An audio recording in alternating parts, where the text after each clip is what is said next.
putting plants on. It's for putting plants on.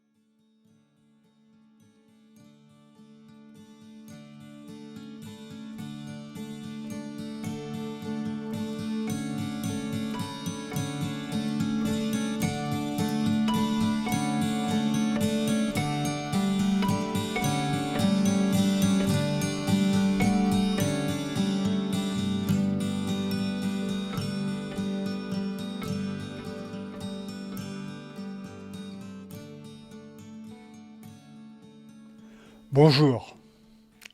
Vous savez, avant de faire du sport, il est toujours recommandé de s'étirer. Et donc aujourd'hui, je vais vous parler de cela. Je vais essayer de vous convaincre, mais aussi aujourd'hui d'étirer votre foi. Et cela est fait dans le sport pour avoir une meilleure performance et aussi pour ne pas se blesser. Alors je vais vous parler aujourd'hui de ce que Jésus faisait avec ses disciples et ce que ses disciples faisaient et prêchaient. Jésus, comprenez, passa 3 ans et demi à former ses disciples. Il leur avait dit de prêcher la parole et de guérir les malades. De nos jours, en qualité de chrétiens, il semble urgent de comparer notre style de vie, nos pratiques, avec les leurs. Est-ce que ce qu'il prêchait et ce qu'il faisait restent à imiter aujourd'hui?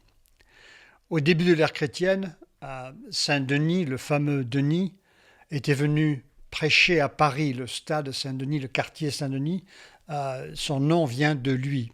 Et il fut connu pour ses prêches puissantes, mais aussi ses miracles. Malgré qu'il fût martyrisé, Denis eut un impact demeurant dans l'histoire du début de l'évangélisation en France. Il y avait eu un temple à Montmartre pour une déesse de fertilité. Et la raison pour laquelle on appelle Montmartre avec ce nom, c'est parce que Denis avait été martyrisé sur ce mont. C'est pour ça qu'on dit Montmartyr, Montmartre.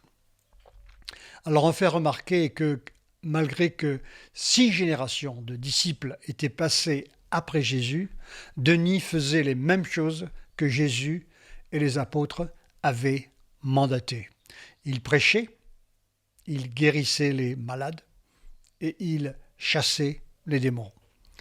Alors beaucoup de livres ont été écrits à ce sujet, certains pour, contre, etc. Est-ce que ça continue aujourd'hui, est-ce que ça ne continue pas, etc.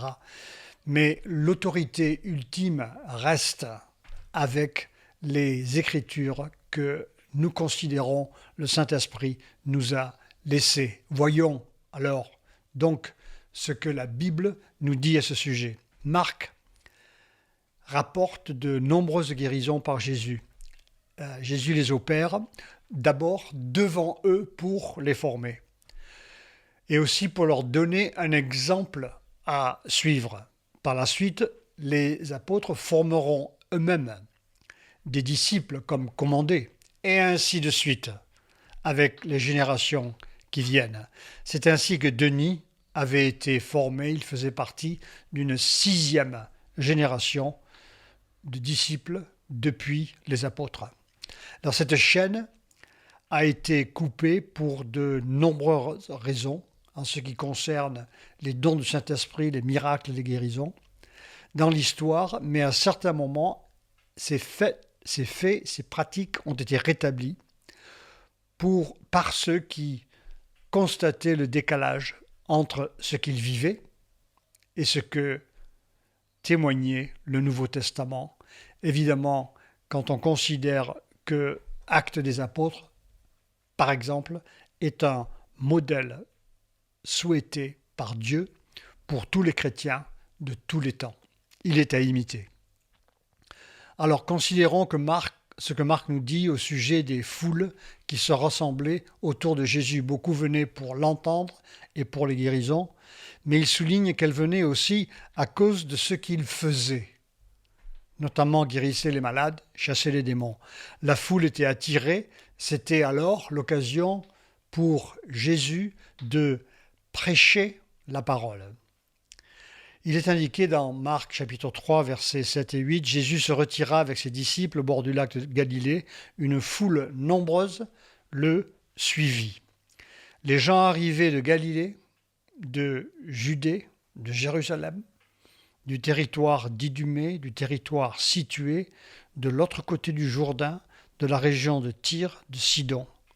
Ils venaient en foule à Jésus parce qu'ils avaient appris tout ce qu'il faisait. Quand il y a de vrais miracles puissants qui se passent, vous n'avez pas besoin de publicité, vous n'avez pas besoin de Facebook ou autre chose pour attirer la foule.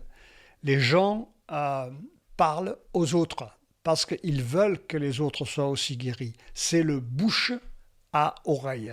Imaginez si cela se passait aujourd'hui ici, comment la communication, la technologie que nous avons pourrait bien mieux faciliter cela. Dans Matthieu 8, 16 et 17, nous voyons comment la base, la fondation de ces guérisons sont indiquées.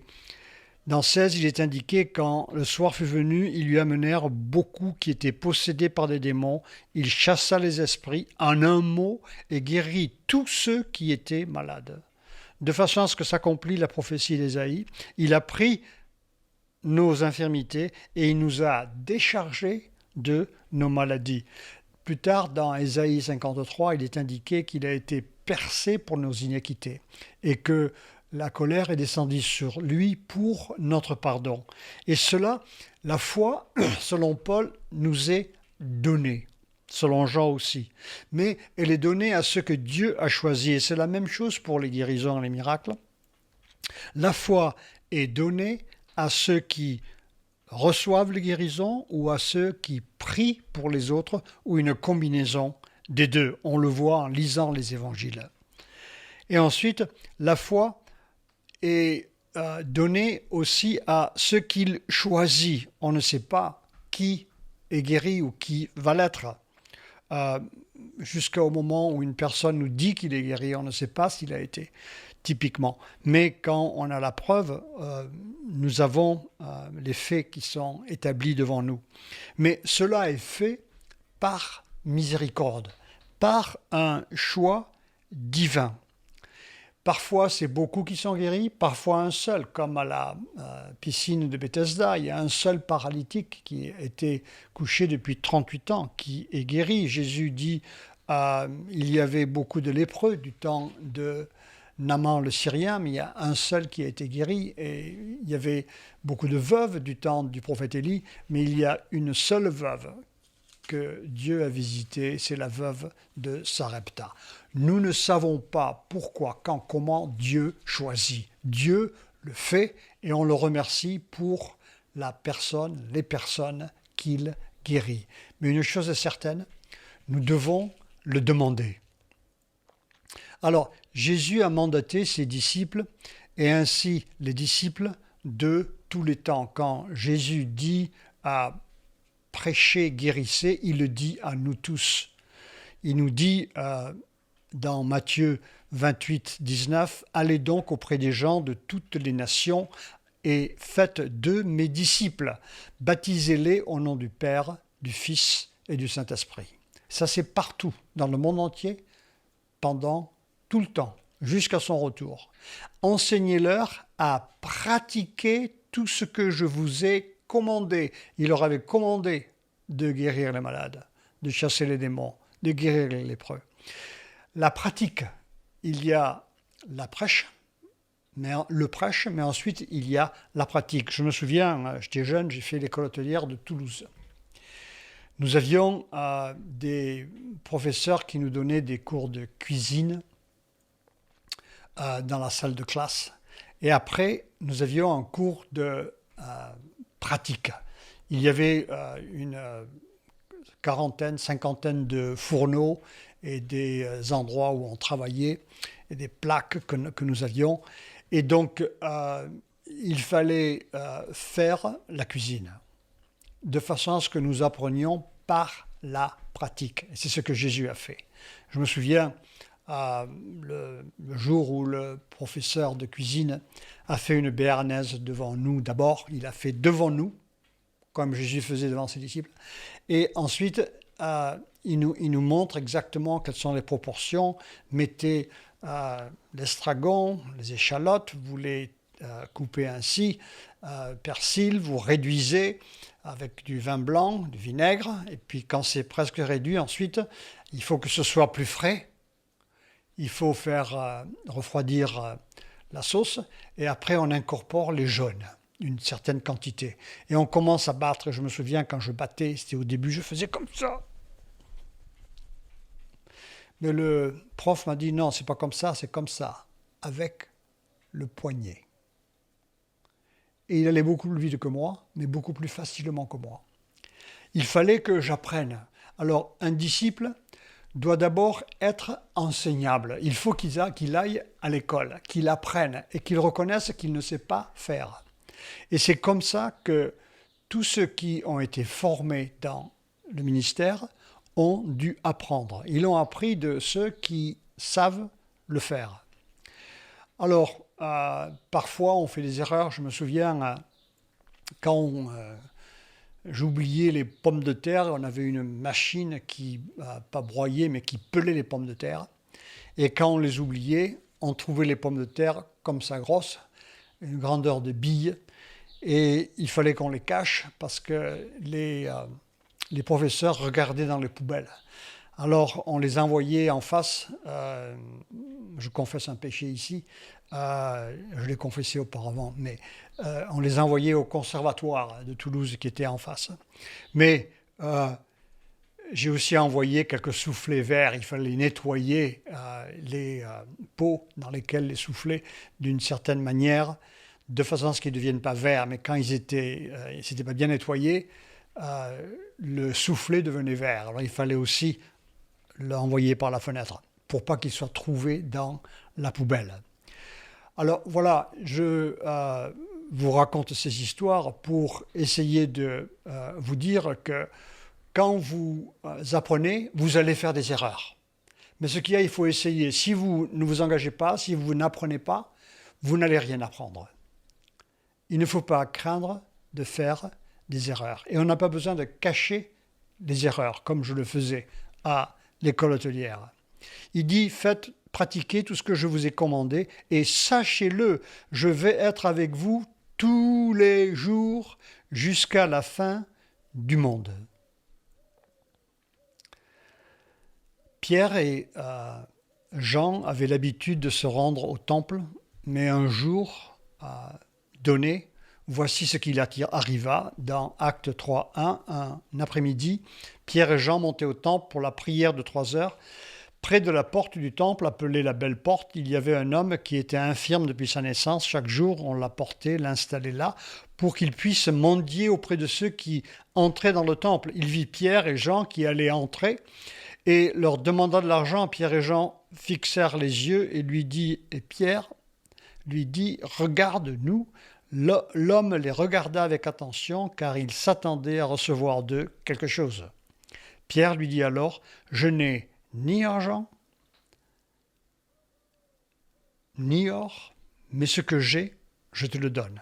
Au nom de Jésus-Christ, lève-toi et marche. » Pierre et Jean n'ont pas un don de guérison à la poche comme des billes de l'argent qu'on distribue.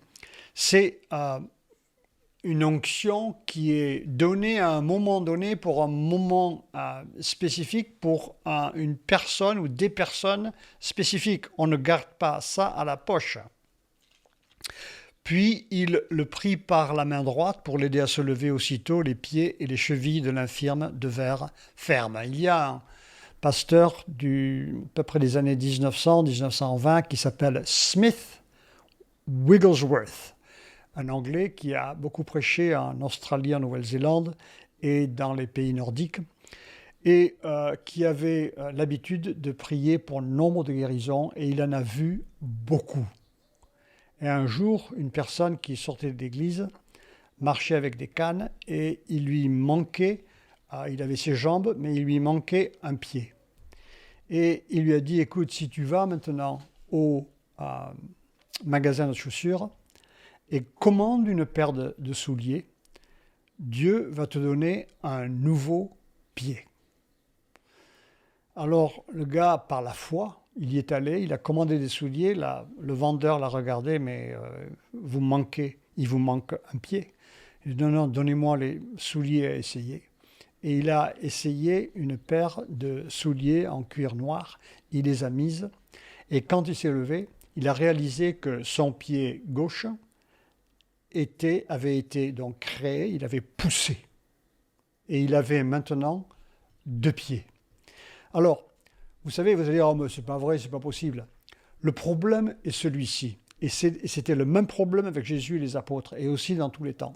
C'est que nous avons tendance, nous tous, à ne pas d'abord croire ces choses. Et le problème est celui-ci, à nouveau. C'est que ce pasteur est quelqu'un qui est très véridique, il a des choses qui sont rapportées par différentes gens qui ont été corroborées et qui semblent tout à fait vraies.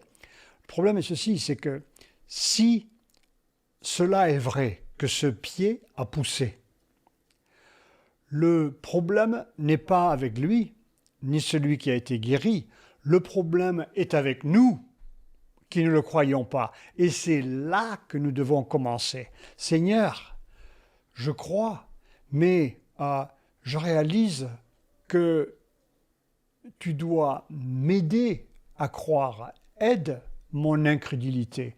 Alors pour arriver à la foi et pour s'étirer, il est nécessaire de demander à Dieu d'étirer notre foi pour ne pas considérer ces choses comme impossibles, mais possibles.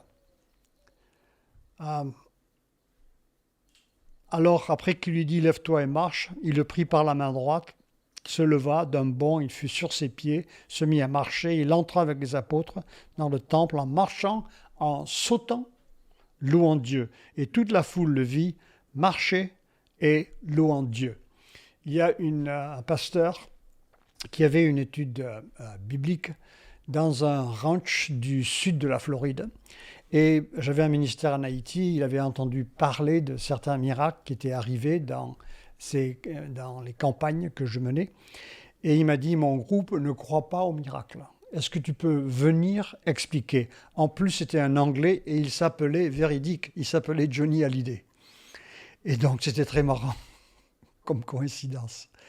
Alors, on a fait un rendez-vous pour la semaine après, je suis arrivé là-bas, et il y avait un énorme monticule de peut-être, je sais pas moi, 7-8 mètres de haut et 30 mètres de large, et il y avait 3 croix, comme les 3 croix à l'endroit où Jésus avait été crucifié, et ça s'appelait Triple Cross Ranch. Et donc, après que j'avais prié, Saint-Esprit m'avait donné une parole qui était qu'il y aurait 14 cow-boys qui soient là, mais 14 vrais cow-boys. Alors je l'avais écrit sur un papier, je l'avais donné à ma femme qui était venue avec moi. Et quand j'avais fini de prêcher, je leur ai dit, écoutez, Jésus a fait une alliance avec nous, mais il a pris la Pâque le 14e jour du mois de Nissan. Alors ces croix qui sont représentées là pointent sur le fait que cela est vrai et que le jour avant qu'il a été crucifié, c'était le jour où il a fait cette alliance dans son sang pour la célébrer. Alors, je voudrais vous montrer maintenant que le signe qui va avoir lieu maintenant correspond et vérifie cette vérité des Écritures. Alors je leur ai dit, il y a parmi vous, ils étaient une centaine, il y a 14 cow-boys. Mais je veux dire, vous avez tous des chapeaux de cow-boys, mais il y a seulement 14 vrais cow-boys qui s'occupent de vaches. Ce sont des garçons vachers. Alors je vais vous demander de vous lever. Et il y a 13 personnes qui se lèvent. Pas 14. Et je lui dis, où est la 14e? Et il y a une dame qui se tourne et dit à son mari « Hey, you Billy, you're a real cowboy. » Et toi, Billy, tu es un vrai cowboy. Get up, lève-toi. Alors il s'est levé. Et il y avait maintenant 14 cow-boys, vrais cow-boys qui se sont levés. Et ce signe a déclenché la foi parmi différentes personnes qui ont été instamment guéries quand j'ai prié pour elles. Je me souviens seulement d'une de ces personnes qui a été guérie instantanément d'une longue sciatique qu'elle avait eue. Alors, le miracle, la présence de l'Esprit, capte l'attention de la foule. Puis Pierre prêche en disant « Le Messie que vous avez crucifié ». C'est un message qui semble radical à ses auditeurs, mais il est vrai. Le miracle permet à Pierre de prêcher avec courage, hardiesse, ni corde, ni dents. Cependant, le miracle, suivi par le prêche, donne l'occasion à Dieu de moissonner 5000 âmes. Seulement après le miracle. Avant, il n'y avait pas de convertis.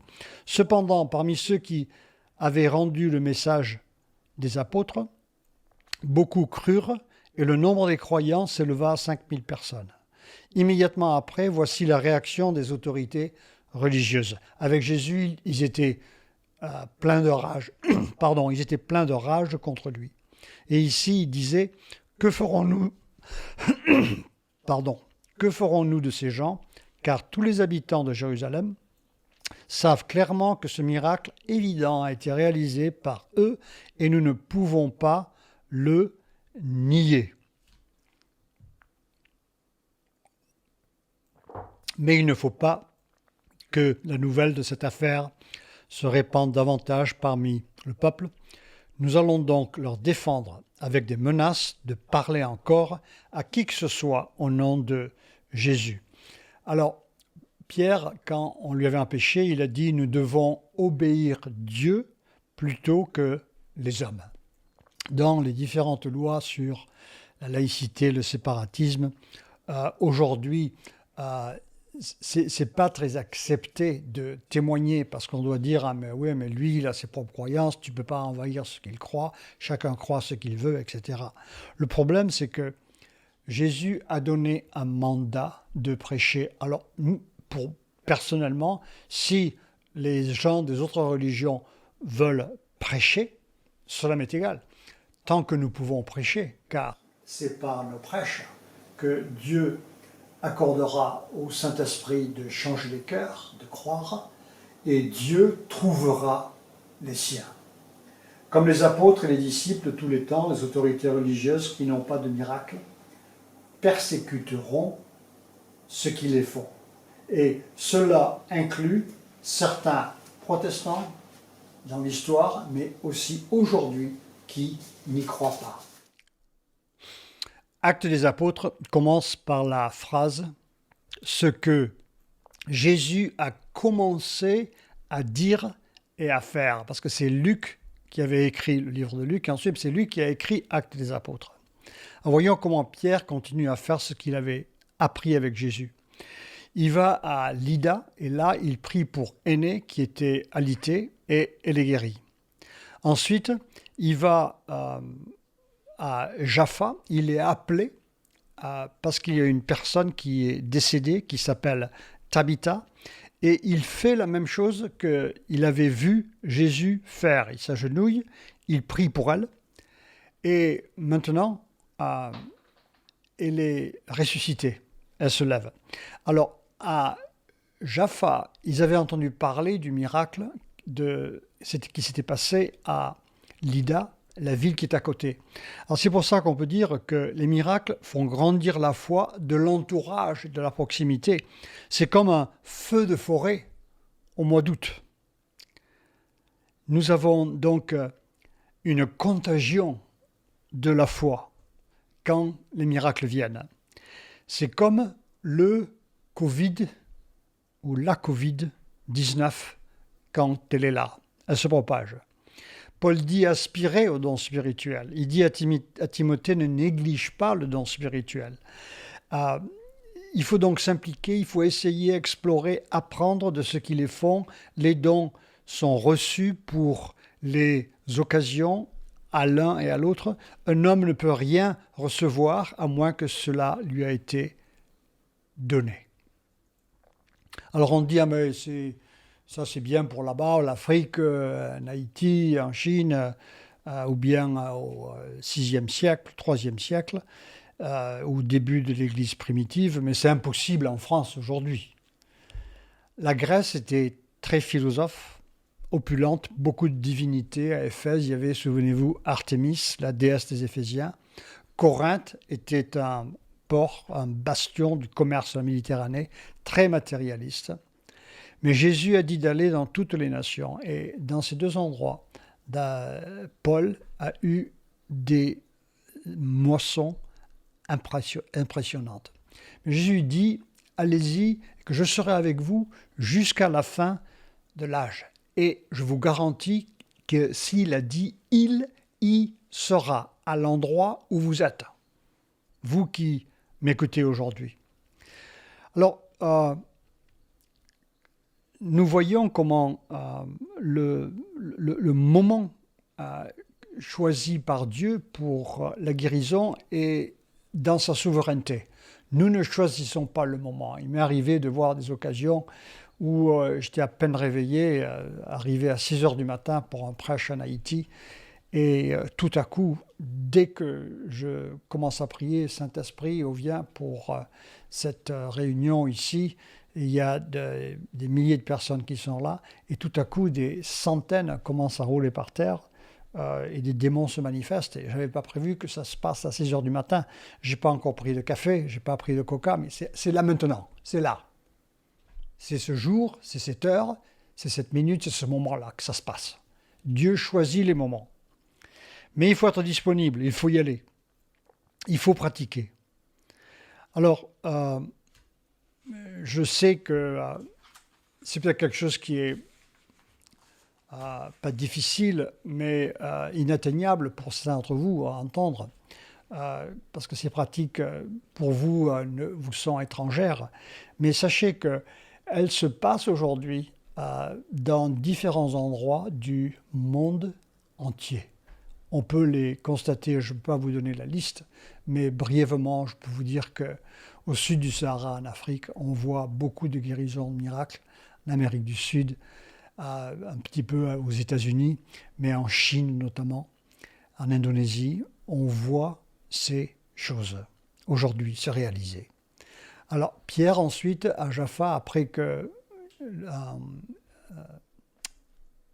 Dorcas a été ressuscité, il reste là, chez un ouvrier sur cuir appelé Simon, et donc il va maintenant les enseigner. Les miracles ouvrent la porte pour faire rayonner l'évangile et faire les disciples. Pierre reste longtemps à Joppa.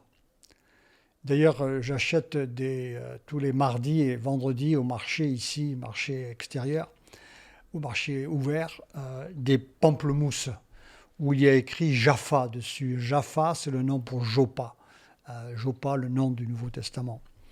Et chaque fois que je mords dedans, je vois cette petite étiquette qui dit Jaffa, qui me rappelle que la méthode que Pierre avait utilisée était celle que Jésus lui avait enseignée, et qu'il faisait ce que Jésus lui avait demandé de faire, et qu'il avait eu du succès. Pas pour lui-même, lui a été martyrisé, mais il y a eu du succès dans l'évangile, dans la moisson. Et nous devons revenir à cela. Paul aussi accomplissait des miracles extraordinaires par l'intermédiaire de Paul. Dieu accomplissait des miracles extraordinaires. C'est ainsi qu'on apportait aux malades des linges ou des mouchoirs qui avaient touché son corps. Ils étaient alors délivrés de leur maladie et les esprits mauvais sortaient d'eux. Les mouchoirs étaient un point de contact, ce n'était pas de la magie, pas de pouvoir, parce que les mouchoirs avaient été touchés par Paul, mais c'était la foi au Dieu de Paul qui guérissait. Le passage à Malte de Paul aussi, il y avait le père de Publius, le gouverneur de l'île, qui était malade avec une fièvre et dysenterie. Il a mis les mains sur lui, il a été guéri. et beaucoup de malades aussi ont été guéris. Il est indiqué, Paul fait ce qu'il avait vu Barnabé, qui était un des associés des apôtres à Jérusalem. Il avait aussi entendu ce que les apôtres faisaient, on lui avait rapporté. Alors maintenant, nous devons considérer que nous manquons souvent, certains d'entre nous très souvent, de foi. Jésus d'ailleurs, malgré que les disciples étaient avec lui pendant ces 3 ans et demi, il les reprenait au sujet de leur manque de foi. Dans Matthieu 17, quand les disciples n'arrivaient pas à chasser un démon, Jésus leur dit « C'est parce que vous avez trop peu de foi. Si vous avez la foi gros comme un grain de moutarde, vous diriez à cette colline « Déplace-toi d'ici et là-bas », elle se déplacerait. Rien ne vous serait impossible. » Alors ici, ce n'est pas parce que quelqu'un dit « oui, j'ai la foi » pour être guéri, qu'il l'a vraiment. C'est quelque chose qui est évalué, mesuré, déterminé, considéré dans son cœur par Dieu. Et c'est quelque chose qu'on ne peut pas lire sur les lèvres. Ensuite, ce n'est pas non plus parce que quelqu'un prie pour quelqu'un d'autre et qu'il dit qu'il a la foi pour cela, pour sa guérison, qu'il a nécessairement la foi requise pour la guérison de l'autre. Alors, c'est toujours un don de Dieu, mais c'est un don auquel nous devons aspirer, que nous devons solliciter. On doit demander à Dieu d'intervenir pour être utilisé et aussi pour être guéri. Il faut dire aussi que l'influence du monde autour de nous, les philosophies que nous avons, le siècle des Lumières, le matérialisme, l'athéisme, la dépendance sur la science, l'ignorance du monde divin et aussi le rejet de Dieu créateur. Ces choses nous affectent. Et ces choses qui sont néfastes et contraires à ce que Jésus a enseigné, peuvent nous décourager. Mais nous devons revenir aux Écritures et baser notre foi et notre pratique sur ce qui est écrit. Alors aujourd'hui, le problème est que toutes ces choses qui sont dans le monde, qui sont néfastes, ont été imbibées dans l'Église. L'Église qui appartient à Dieu est affectée. Paul écrivait souvent aux Églises à cause de l'influence qu'elles avaient subie du monde. Vous savez, c'est comme un baba au rhum. Le baba est imbibé de rhum. Aujourd'hui, le monde, c'est le rhum et l'Église, c'est le baba. Certaines ont plus ou moins de rhum que d'autres. Alors d'abord, il faut croire à la création. Et ça, c'est un problème aujourd'hui dans l'éducation, l'environnement dans lequel nous vivons. Il faut croire que Dieu, par sa parole, a tout créé au début. Je répète, au début, Dieu créa le ciel et la terre.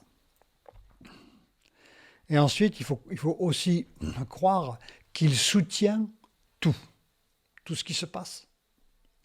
Job dit, il fait que la terre tient et suspendue sur rien par sa puissance.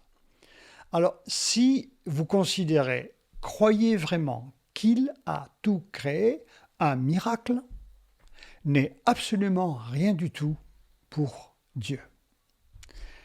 Alors, il y a des dérives, notamment ce qui s'appelle parole de foi, où on dit si tu le dis avec ta bouche, cela va se réaliser, cela est une dérive sérieuse.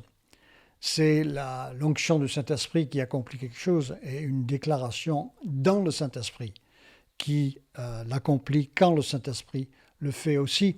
Notre force est une faiblesse. Je me souviens quand j'étais formé dans le ministère au début de ma vie chrétienne, il y avait un collègue qui m'a dit « Tu sais quoi,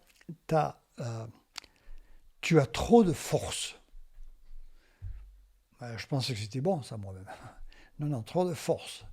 Parce qu'il faut œuvrer dans le Saint. Il faut se reculer et essayer de regarder ce que Dieu fait et éviter de faire nous-mêmes ce que nous pensons, nous présumons Dieu va faire. Il faut prendre du recul et attendre. Et s'il ne fait rien, on ne fait rien.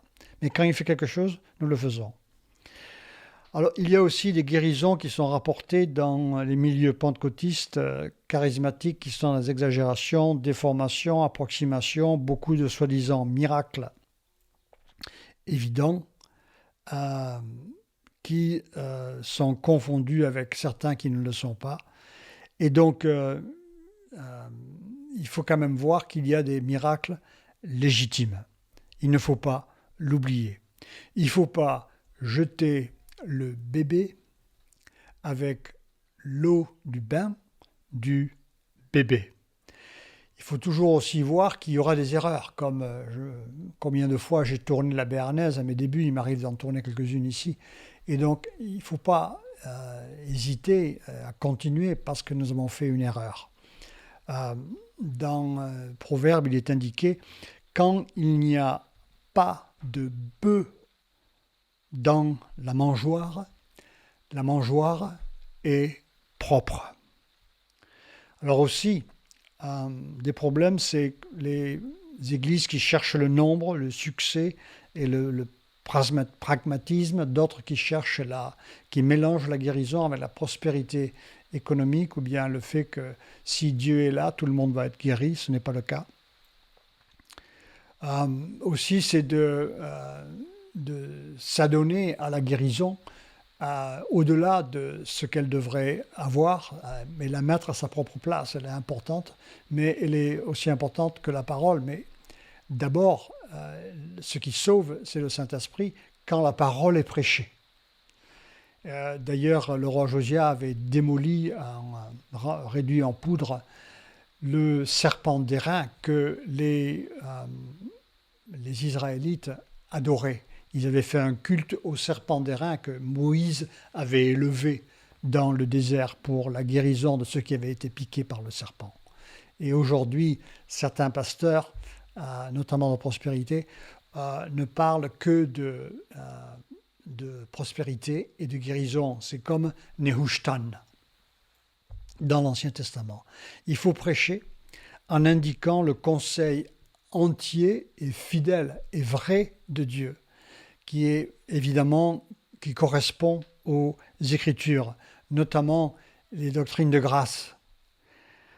Et donc, il faut ensuite prier pour les malades, guérir les maladies, et il faut aussi chasser les démons.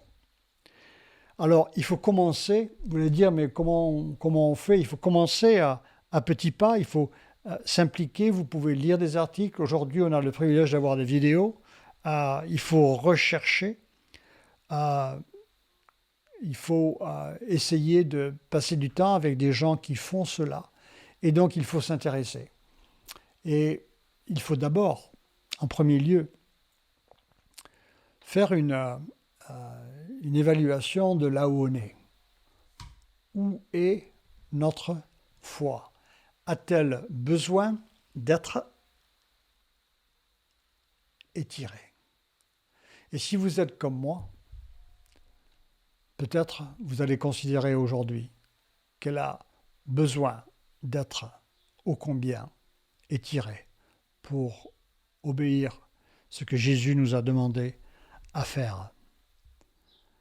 Alors comme dit dans Actes des Apôtres, le chapitre 1, verset 1, nous devons continuer de dire et de faire ce que Jésus a dit de dire et de faire. Prions ensemble, s'il vous plaît. Seigneur, nous venons devant toi. Tu nous vois ici, nous sommes en 2021, ça fait plus de 2000 ans que tu as donné ces instructions. Mais nous savons qu'elles sont valides parce que nous reconnaissons l'authenticité, la véracité de l'inspiration divine des Écritures. Toute Écriture est inspirée de Dieu et utile pour enseigner et corriger. Et nous prions que tu puisses nous amener à travers un cheminement dans la parole, dans les évangiles de Matthieu, Marc, Luc, Jean, et puis dans Actes des Apôtres, et voir comment dans tous les passages qui parlent de foi, qui parlent de guérison, de miracles, comment ces choses se sont passées et qu'elles sont vraiment passées. Je prie aussi que tu nous aides à considérer le mandat qui a été donné aux disciples, mais aussi qu'il continue pour tous les temps. Nous prions que ton Saint-Esprit puisse témoigner dans nos cœurs de cette vérité et que malgré les influences néfastes qui sont autour de nous et qui ont été dans notre éducation, que ce soit spirituelle ou éducation intellectuelle, nous prions que ces vérités puissent être mises en nous, puissent être fortifiées, être nourries par tes enseignements. Et ainsi, nous prions que nous ne soyons pas des soldats de plomb, mais des soldats vivants pour obéir à ton mandat. Au nom de Jésus-Christ. Amen.